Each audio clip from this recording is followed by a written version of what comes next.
Vau! Restoranlarda porsiyasini ballon puldan sotishayotgan boylarni taomini tayyorlab ko'ramiz. Sizlar bir marta tayyorlab yeb ko'ringlar, qaytib restoranda pulga olib yemaysizlar.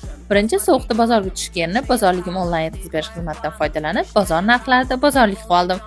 Svejiy kelgan go'shtimizni ozgina qotirib, keyin to'g'raymiz. Salonga qilib chesnok, yog', soya va xohishga ko'ra teriyaki sous bilan marinovka qilib qo'yamiz. Endi hamma go'shtlarimizni to'g'rab olamiz. Baqlajonni dumaloq to'g'rab, tuz sepib, ustini yopib olib qo'yamiz. Svetofor bolgarskiy, piyoz va sabzimizni salomga qilib to'g'rab olamiz. Endi sousni tayyorlab olamiz. Kubik to'g'ralgan pomidor, kashnich, chesnok, aroydi sousi va teriyaki sousini solib aralashtiramiz. Marinovka bo'lgan go'shtimizni yog'da qovurib, suv chiqqanda ozgina suv solib yarim soatga dimlab qo'yamiz.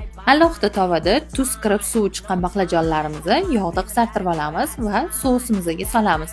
Qolgan sabzavotlarimizni baqlajondan qolgan yog'da yaxshilab so'litib qovurib olamiz. Endi kattaroq idishga hamma pishgan mahsulotlarimizni solib aralashtirib olamiz.